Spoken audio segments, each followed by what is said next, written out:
आधुनिकीकरण की आंधी अपने साथ कुछ काले बादल लेके आई है। ये काले बादल हम सभी के घरों में मंडराते रहते हैं। कौन सा? वही स्क्रीन और टीवी के साथ खाना खाने वाला काला बादल। आइए इसके बारे में थोड़ा विस्तार से बात करते हैं और इसको समझते हैं।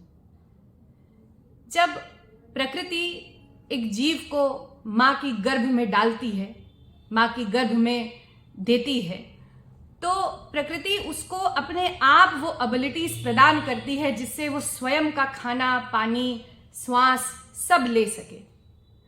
उसको पूरा करने के लिए हमें बाहर से कुछ एक्स्ट्रा और कॉन्शियस एफर्ट्स नहीं करने पड़ते। Right from the foetuses journey in the womb. आप सब बहुत अच्छे से जानते हैं कि माँ के गर्भ में बच्चा कैसे न्यूट्रिशन को लेता है। ये बच्चा जैसे ही पैदा हो जाता है वैसे ही सबसे पहला जो काम करने वाला रिफ्लेक्स है, जिसको प्रिमिटिव रिफ्लेक्सेस कहते हैं, जो बच्चे को खाना खाना, पानी पीना या दूध पीना या कहें कि अपना पोषण लेने का तरीका या गुण सिखाता है, वो होता है routing reflex and the sucking reflex. Routing reflex के माध्यम से बच्चा अपने माँ के ब्रेस्ट की तरफ ओरिएंट करता है और सकिंग रिफ्लेक्स के माध्यम से बच्चा अपने माँ के ब्रेस्ट को लैच एवं सक करना शुरू कर देता है।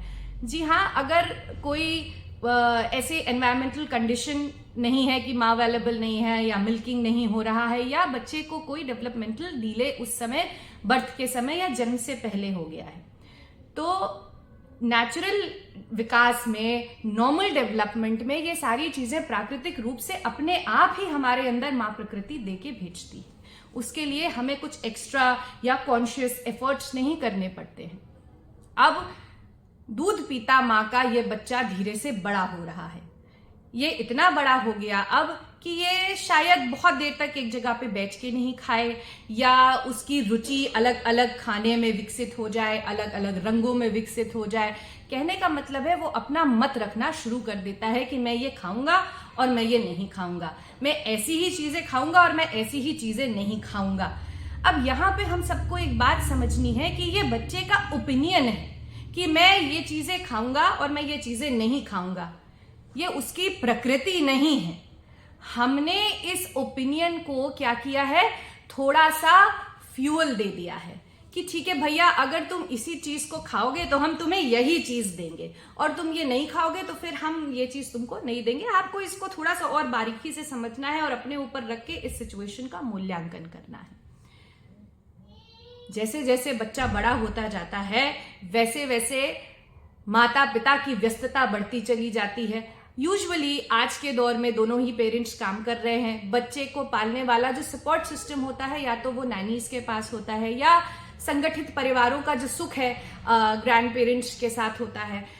आजकल जो मैं देख रही हूँ, मैं महसूस कर पाती हूँ कि जो पेरेंट्स हैं, ग्रैंड पेरेंट्स हैं, उनकी उम्र एक अच्छी उम्र हो चुकी है, तो वो बहुत सारा फिजिकल मूवमेंट या फिजिकल लेबर करने योग्य नहीं होते मोस्ट ऑफ द केसेस में। तो फिर वो मोबाइल या टीवी को लगा दिया जाता है और बच्चे को खाना परोस दिया जाता है, चाहे वो ग्रैंड पेरेंट्स हो या वो नैनीज हो या कई बार तो माता पिता खुद इतने उलझे हैं, इतने व्यस्त हैं, इतने ओवर ऑक्यूपाइड विद अपने काम, दुनियादारी, बहुत कुछ XYZ पर्सनल रीजंस है कि वो स्क्रीन सामने रख दी जाती है या टीवी चला दी जाती है और बच्चा जल्दी गल्पिन कर लेता है। कई बार तो मैंने ये भी देखा है कि एक माता या पिता या घर का कोई सदस्य ऐसे मोबाइल पकड़े रहता है और दूसरा जल्दी खाना खिला देता है। कई बार पीस के खिला देते हैं और कई बार जल्दी चम्मच से मैश करके या मिक्सर में ज़ूम ग्राइंड करके खिला देते हैं। ये यूजुअल सिनेरियो है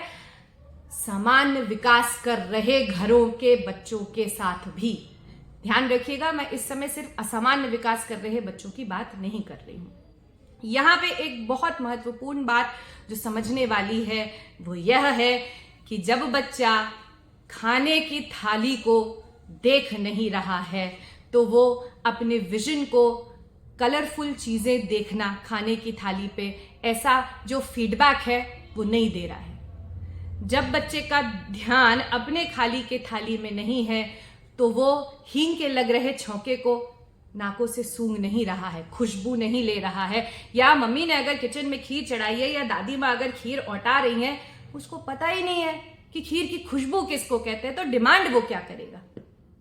इसी तरीके से मम्मी खाना खिला रही है या कोई केयरगिवर खाना खिला रहा है, तो वो खाने की लिपलिपी सी जो टेक्सचर है, या दाल चावल का जो चिपका हुआ टेक्सचर है, या पराठे का जो कड़ा टेक्सचर है, चीले का टेक्सचर है, बादाम का टेक्सचर है, उसको महसूस ही नहीं कर रहा है, फील ही नहीं कर रहा है। इसी तरीके से क्योंकि जल्दी जल्दी अंदर खाना बस मोबाइल देख के, टीवी देख के या किसी और गतिविधि में अपने आप को ऑक्यूपाई करके डाल दिया जा रहा है, तो जबान पे तो खाना रह ही नहीं रहा है, तो टेस्ट भी फील नहीं हो रहा है। कहने का मतलब है आज के दौर में बच्चे को या हम सब भी खाना बस पेट भरने के लिए खा रहे हैं, खाने को एक एक्टिविटी या गतिविधि या most important thing to be alive की तरह नहीं कर रहे हैं। ऐसे में हमारे पेट को, हमारे शरीर को तो पोषण मिल रहा है, लेकिन हमारे बल, बुद्धि और विवेक, इसको तो पोषण मिल ही नहीं रहा है, क्योंकि हमारे सेंसरी सिस्टम्स, हमारी आंख, हमारी नाक, हमारे कान, हमारे जीवा, हमारे महसूस करने की शक्ति, इनको इनपुट्स नहीं मिल रहे हैं। आप बहुत गौर से इस बात को समझें और अपनी केस में, अपने घर में, अपने नियर एंड डियर वंस के बीच में इस परिस्थिति का मूल्यांकन करें, क्योंकि my dear friends, my dear listeners, ये वही बच्चे हैं जो मेरी क्लिनिक में रोज आते हैं और माता पिता कहते हैं, मैडम इसको तो पता ही नहीं चलता कि गर्म क्या है और ठंडा क्या है, ये तो कक्षा में बैठता ही नहीं है, ये तो बोल ही नहीं पा रहा है, ये तो सुन भी नहीं पा रहा है, क्या इसको ऑटिज्म है, क्या इसको ADHD है, क्या इसको लर्निंग डिसेबिलिटी है, या कोई भी डेवलपमेंटल डिले। कोई भी पेरेंट, कोई भी बच्चा जब मेरे पास आता है, मेरे सामने आता है, तो मेरा प्रथम सवाल यही होता है कि आपके बच्चे का मील टाइम कैसा है, अपने बच्चे का मील टाइम मुझे जरा डिस्क्राइब करके बताएं।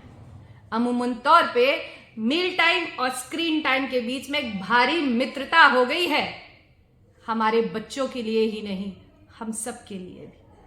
इस पे जरूर विचार करिएगा, जरूर मूल्यांकन करिएगा, क्योंकि हम अक्सर अपने बच्चों को कहते हैं ना कि हम जो कुछ भी कर रहे हैं हम तुम्हारे लिए ही तो कर रहे हैं। क्या कर रहे हैं, हमें जरूर विचार करना है।